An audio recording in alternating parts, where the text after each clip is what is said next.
So, good evening, everyone. We are beginning our study of the Miracle of Mindfulness by Thich Nhat Hanh, or Thay, as he was known to his students. It's the equivalent of Sensei for us. It means teacher, as you read in the book.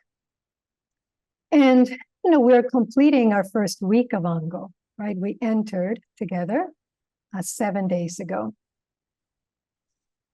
7 days ago, we essentially promised ourselves that we would spend them here in our bodies, here in our minds, here in this moment, the only moment in which our lives are taking place.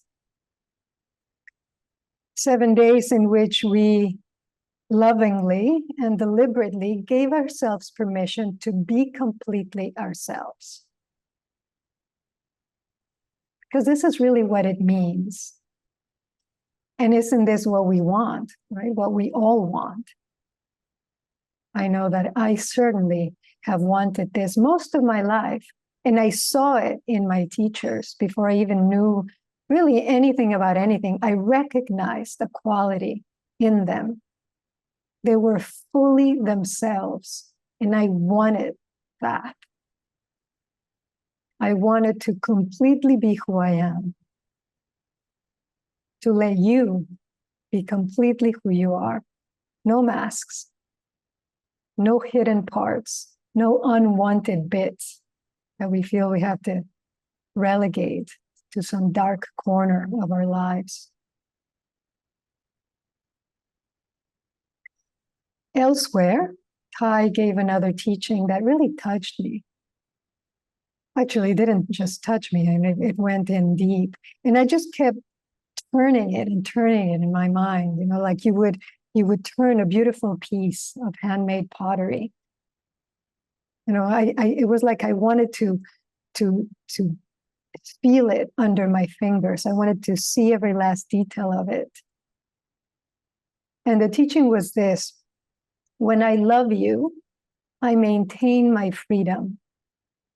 I respect my freedom. So take that in for a moment and expand it so that it includes you too. When I love me, all parts of me, I maintain my freedom. I respect my freedom. So what's on the other side of that thought? Doesn't it say by implication that when I don't love you, when I don't love myself or any part of myself, I lose my freedom, right? I disrespect my freedom. I go against my freedom.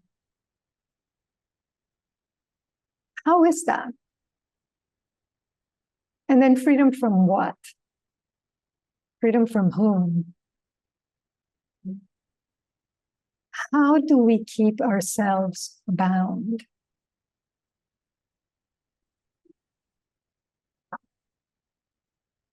I was reading a story, how sometimes stories just land at the right time.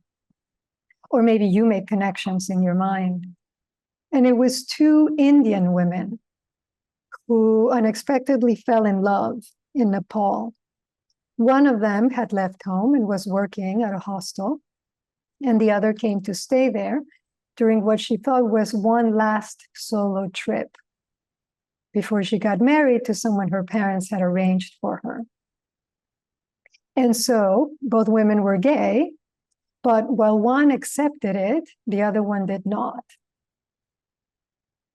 And as this second woman was headed toward this marriage she did not want, a marriage that she somehow thought would make her right in her mind, give her the kind of life she thought she wanted, certainly the life that was expected of her, and not without reason. I mean, same-sex relationships were illegal in India until 2018.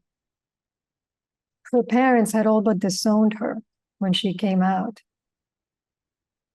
refusing to accept all parts of who she was. And so as she was thinking of this coming marriage, she pictured herself in an ocean.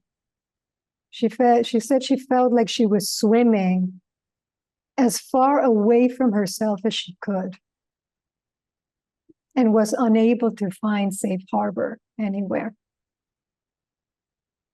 And I like that image because I think it's so on point. It so describes what it's like when we don't admit, when we won't admit some part of ourselves. It's like we are set adrift in a vast ocean and there's no land in sight. It's like we've been separated from our own land, from our own ground. And so we get lost.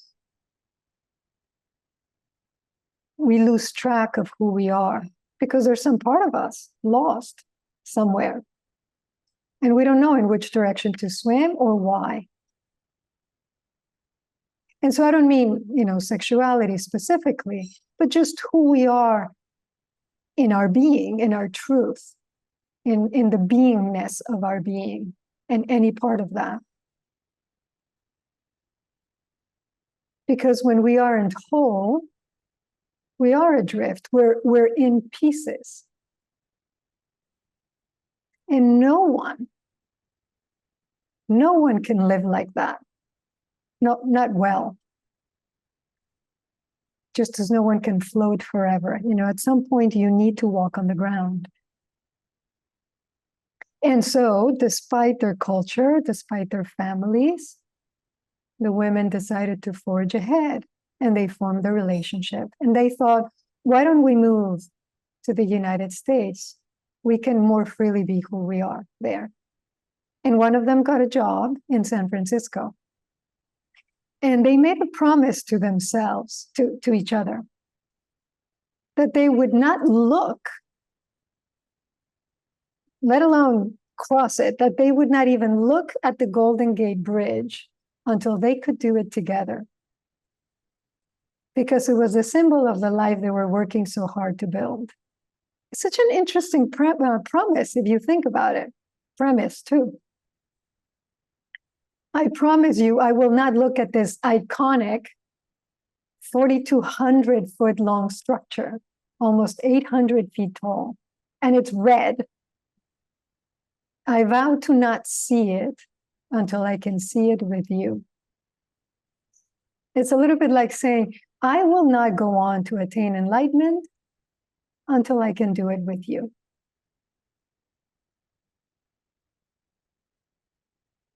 And so one of them goes ahead.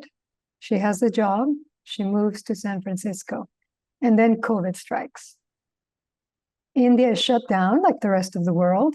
And the woman who stayed behind is stuck at the airport.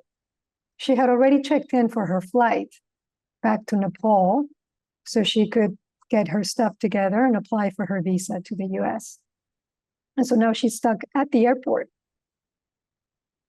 with no family, nobody she really knows. She knew a couple of people from her partner, but not enough to ask for help. And so, and her now fiance, because after being together, they've gotten engaged. She's stuck in San Francisco when she gets a call. And it's her mother on the line. And she says, we heard what happened to your girlfriend. Does she have a place to stay? They hadn't even been talking to each other, the parents and the daughter. But when she said, no, she doesn't, they said, she is family because you are family. And so tell her to move in with us. When I love you, I respect my freedom. I maintain my freedom. And she stayed with her future in-laws for 10 months. And in the meantime, her girlfriend back in San Francisco did everything she could not to look at the Golden Gate Bridge. She would drive around. One time when she could not avoided. She asked her coworker to switch places with her and to drive. And then she sat through the whole thing with her eyes closed because she had made a promise. She had made a promise and she was going to keep it. And she did.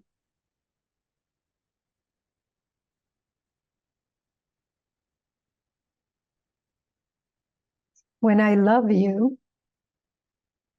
when I love myself, I respect my freedom. When I see you and not my idea of you, when I respect you, I do not suffer.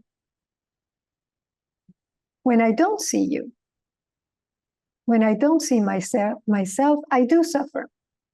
And most likely, I will make those around me suffer. It's actually very simple when you look at it in that light. And so all we have to do just is to be fully here, to see what is there, to see you with respect, to see me with respect. That is the miracle of mindfulness. It's not that you eat very slowly a tangerine, although you might do that.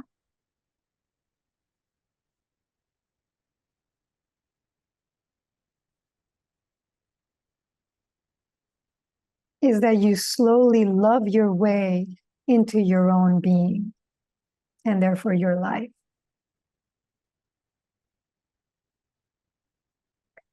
Just awakened, I hope that every person will attain great awareness and see in complete clarity. First thought when opening your eyes in the morning. The teacher that Thich Nhat Hanh quotes.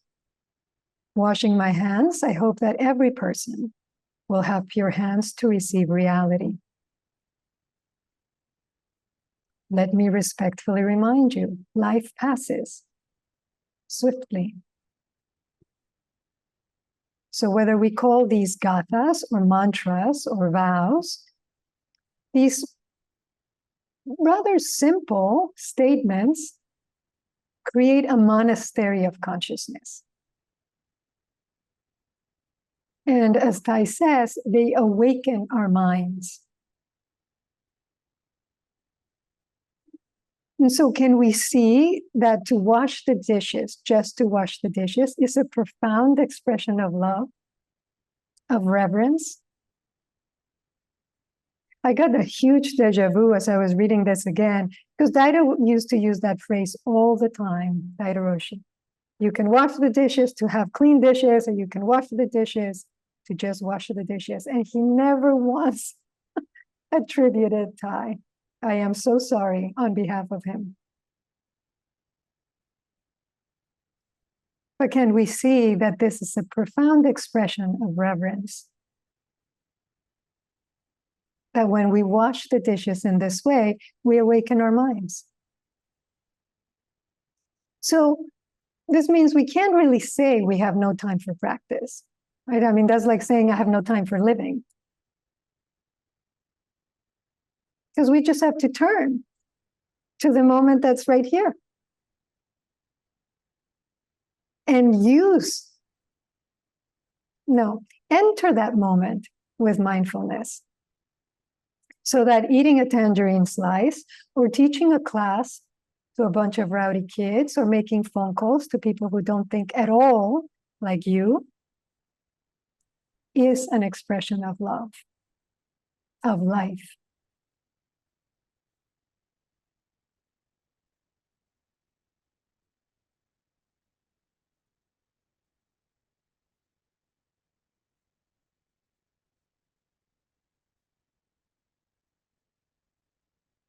There was a time when I thought I didn't have enough time. There was just too much to do. And it all felt important. And so I just rushed. I just rushed from one thing to the next, feeling like there couldn't be enough hours in the day if you doubled those hours. That I couldn't do everything I needed and wanted to do. until I began to wonder why I also felt so anxious, why I felt so trapped in my life, why I was so ill at ease all the time, why I was perpetually exhausted. And the question that I asked myself over and over again, why am I not at peace? Why am I not at peace? Remember that koan? Wicca goes to Bodhidharma. This is after he has stood in the snow and cut off his arm to prove how serious he is about practice, about the Dharma. He says, my mind is not at peace. Please set it at peace for me. I'm pretty sure the part about him cutting off his arm is not true. But the fact that it's told about him and that he stood outside the monastery in the snow just gives you a sense of him. He was not a laid-back guy, kind of guy. Wicca wasn't. And so he goes to his teacher and he says, I am not at peace. Please set my mind at peace for me. And the first time I read it, I thought he was just like being lazy or arrogant or something. It's like, please take care of this for me because I can't do it, or I won't.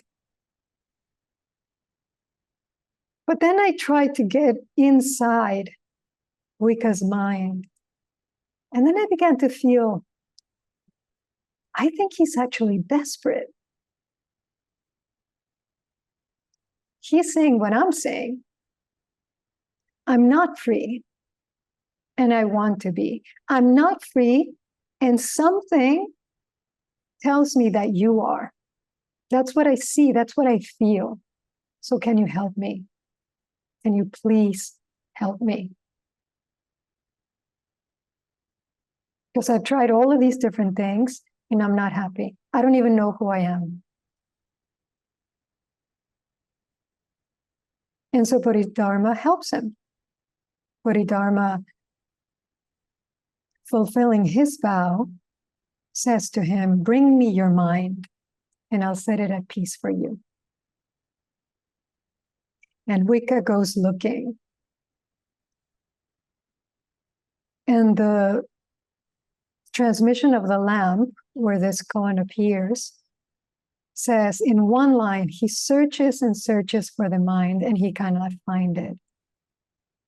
One line in one text that we know, if we've been there before, packs days and months and years, perhaps, of angst, of struggle, of despair, and determination. Because we're not told of Wicca's sleepless nights. We're not told of the many meetings he had with his teacher, and he was turned away. Not yet. Keep looking, go deeper. We don't hear how discouraged he felt, the times he decided to give up, the times he decided in disgust, this is not for me, I am not doing this anymore. But there was still this thing. I am not at peace. He could not pretend otherwise.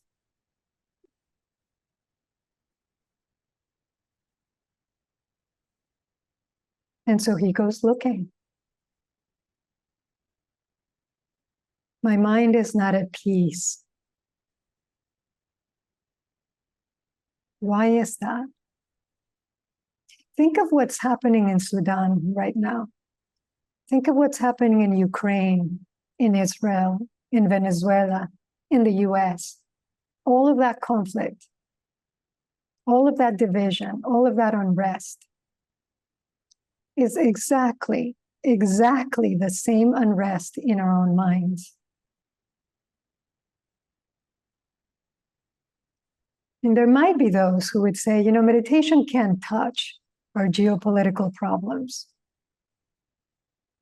It's too little for far too much. But laws and policies are conceived by human minds. Embargoes, restrictions, war declarations. all brought to being in a human mind. When I don't respect any part of you, I don't respect my own freedom. I do not maintain freedom. So how we got here is not a mystery. What is a mystery, at least as far as I'm concerned, is why do we persist in doing what doesn't work? As Einstein said, that is the very definition of insanity. We would say delusion, to do the same thing over and over again and expect a different result. War will never lead to peace, no matter how long we try. Only peace can nurture itself. Like a group of kids, of American kids, who brought flowers and candy to an English class in Springfield, Ohio. A class in which many of the students were the Haitian immigrants Trump and Vance had denigrated just days before. And they brought signs that said, "We love you. We welcome you here. We stand with you."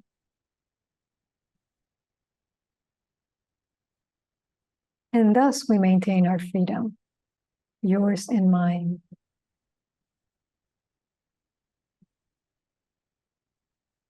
And so Wicca searches and searches for his mind, looking for the way to peace. And finally, he goes back to Bodhidharma and says, "I've searched. I've looked everywhere and I cannot find it. I cannot find this mind." And Bodhidharma says, "There, I've set it at peace for you." And at that, Wicca attained liberation.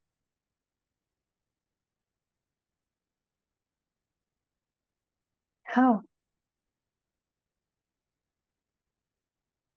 If we're supposed to be awakening the mind through mindfulness, through concentration, through loving kindness, how are we going to do it if we can't even find it?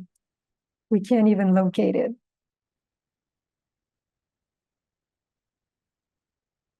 There, I've awakened it for you.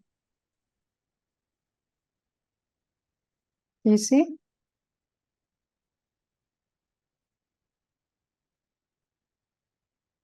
What do you see? Why don't you tell me? That's not a rhetorical question.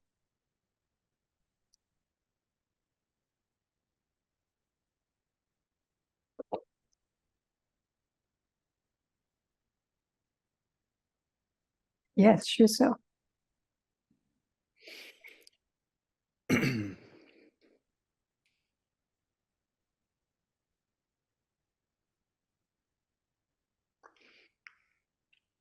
I was looking at, as I started the reading, I was looking at what keeps me, what prevents me from being mindful.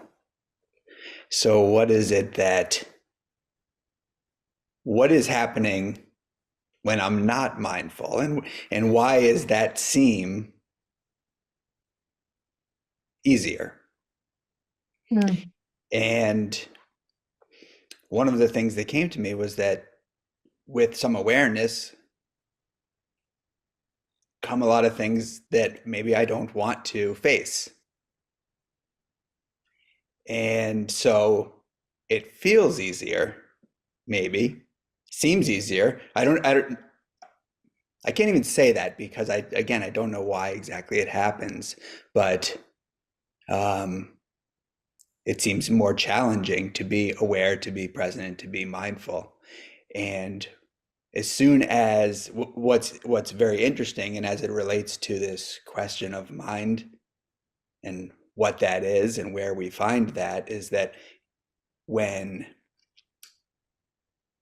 I do find myself in a mindful state and something that I don't want to see arises, how Well, that's where the trouble arises. When I'm mindful, I'm not thinking about my mind at all. When the trouble arises, now I'm thinking of my mind. And I'm immediately gone from mindfulness and spinning around what to do with what I don't want to see. And so, what's the antidote for that? I was walking the dog today asking myself just that question, and it's really it's like layers of mindfulness, right? So it's it's um, breathing in, I'm seeing something I don't want to see. Breathing out, I'm resisting it and turning away. Breathing in, I'm resisting it and turning away. Breathing out, it's resolving. Breathing in, I'm walking the dog. But Yeah. sometimes it's multifaceted and it keeps really it's like staying with it. It's like this commitment to stay with the mindfulness through those layers. Yes. I mean, you actually described it very nicely. I started a practice recently. Um, it's very simple, but not so much for me, and not always. And it's to, when something comes, to say, thank you, yes, or thank you, I accept. And I find that it helps a little bit to kind of go from one of those layers to another. Not always when I don't want to accept, but it's a nice, I'm thinking of an image that is not coalescing, but it's like a nice,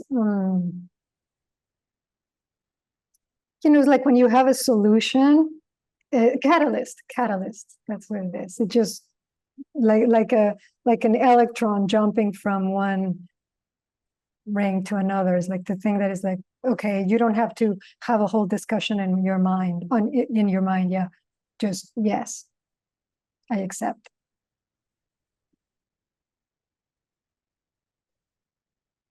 Thank you. What else? Yes, not yet. Just to clarify, could you repeat the initial question? It was really just a general question. I said, what do you see? But really the general question is anything that you would like to bring up about, uh, oh, anything that you would like to bring up about what we've been reading. But one thing that I was going to say, just so I don't forget it, it sparked when you were talking, Ryusan, that's the main reason why I chose to pair this book on loving kindness with this book on mindfulness. Because when what you describe happens, Ryusan, which I think is exactly right, that often we don't want to be there because we don't like what we see. That one way to work with it is through love, through self-love, through loving that part, that person, that bit that I don't want to love, to practice that love so I can be, if not closer to it, I can at least stay in its presence a little longer. So it was a general question, Elliot. Yeah, I thought we were talking mostly about the Bodhidharma Hueke koan. If you Uh, want to say something about that, please do. no, well, I don't know, but one of my favorite little sections of the Miracle of Mindfulness that we read is when Thich Nhat Hanh calls it a right. When he talks about these rights, I don't remember exactly the context he used it. He said, I hope that something like, I hope that doesn't seem too severe or too harsh, but it brings up the life and death matter of awareness. Um, and I feel like for me, it's not so much that maybe that I don't think at least that it's I don't want to be aware of what's going on in me. It's almost like uh, I have habitual tendencies of being addicted essentially to judging others, to layering on stories, to thinking, to resisting. Um, in Bhante G's book, in one of the chapters I just read yesterday, he was saying that like the appropriate response to anger isn't more anger. The appropriate response to anger is loving kindness. Um, and so, what stops me from being present and one-minded is because I've been I've spent my whole life being more scattered and jumping from one thing to the other, whether I want to or not, or whether I'm conscious of it or not. And to train myself in being present is a continual effort. It's just Yeah, natural to be not focused in one point. yeah, it's work, right? I mean, if you really think of this booklet that Thay was describing, and they have one actually. Plum Village has a book of gathas where every time you're taking an action, you say this little verse. It's a lot of work, but imagine living like that, with that degree of presence. And so, it's like Ryusun was saying, why does it feel easier in a sense to not be present? Well, because if I'm seeing my own anxiety or insecurity or pettiness or selfishness, whatever it is, it seems easier to be all up in your business. I don't want to look at what I'm doing, why don't I just look at what you're doing and spend some time entertaining myself with that? So it takes also some courage and quite a bit of honesty to be willing to turn the light around, as we say in Zen. Kaito. I sort of like to pick up on what Ryu-san said a little bit, but I think as you and I discussed the other day, the first thing that struck me when I was reading this book was the story he told, that Thay told about his friend Alan, who just felt, I never have any time for myself. And as you were describing, I'm being pulled in all these different directions and I don't have time for my life. And realizing as he was taking care of one of his children, oh, this is my time. There is no my time and their time and other time. And the pulling is in the mind, is not by circumstances. It's by dividing. And how he suddenly saw, I have all the time in the world because this is all my time. And really tried to work with that. As simply as this evening, I was picked up Helen from daycare, and we coming home, and I needed to get in, and I wanted to start preparing dinner, and because I knew I was going to be coming here, and she was doing some baloney in the car and wanted to, swing around and look at it, and I was just, I need to be, and I just said, wait a second, just stop, and just stop, and like take this anxiety, just turn it down a little, just take a breath, and here I am. This is my life right now. So we'll see what happens if I'm a little late getting dinner. Right? And suddenly it was a delightful moment that it could have been just me getting more and more frustrated. It was, and I've been very frustrated in that situation. Not that I get really angry, but just feel like I'm neither here nor there. And instead I was just here. Yeah. And it's a relatively easy one because it's, my daughter and I love her. It's harder when it's difficult, really difficult situations. Yeah, but that is why we practice when it's easy, right? As my teacher often says, when we don't separate between moments, between people. I was kind of joking, but I wasn't joking that we're all Sonkai. We're all Ryusan, we're all Kaito. when we don't separate, it is all me, and it is all my time. How amazing, how wonderful. And I never have to worry about running out of time. I have more than I need.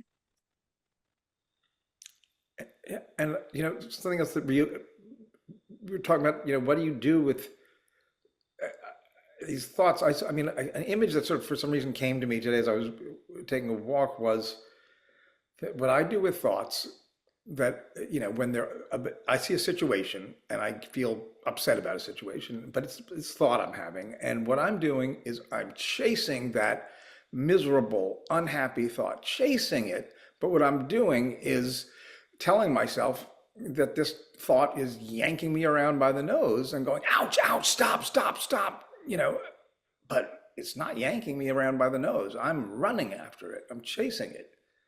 And stop chasing. Yeah, I think the moment where you really see that, it changes everything. So remember that. I'll try. Kurt. Yeah, Thay was one of my earliest teachers, and I think, what Risa was talking about with it, that it's difficult to be mindful, and it seems more difficult to be that. It seems easier to be mindless, and I think in a way is because it definitely does feel that way because you're not just fighting inattention, you're not just fighting distraction, you're fighting a lifetime of habitual energy, of conditioning, both put into you, you put on yourself. And it's like a swift, white, rapid river with rocky that mindfulness is like trying to swim against that. And sure, it's a lot easier to let go and get swept away, but you're gonna get beat up pretty bad against the rocks and then wonder why. And keeping in mind that our mind is this thing too that we've been taught is a thing. We have it. We own it. It is us or part of us. And this idea is so insidious that we can't imagine it not really being a thing. It not really being something we can't taste or touch or smell because it seems to be everywhere for us, right? But we Yeah, can't ever. that's why we need a different way of seeing, because we can't conceive of it. And the mind is like a sword can't cut itself. So it's like the mind cannot grasp itself fully. But that's the fun of it. That's the thing you have to learn. Jess. Just a small thing. I have always loved the idea of gathas and I actually have that slim volume of Thich Nhat Hanh's gathas. And I always have struggled to not just to remember what they are, no matter how short I keep them, but then to remember to do them at all. But just this Ango, I have started doing something that is essentially to serve the same purpose, which is working better for me, which is just whenever I'm doing something to, in my mind, say, or out loud if I'm alone, say, this is whatever the thing is, and then put practice on the end of it.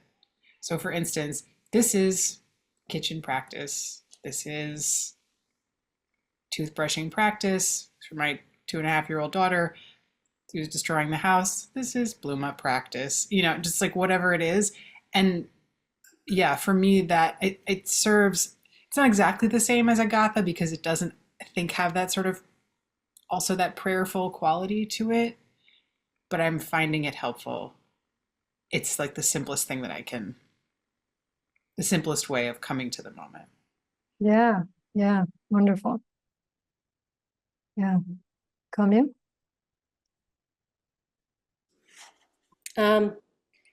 Yeah, so I've been working with the breathing, the breath, really deepening my breath with this, which has been really helpful. So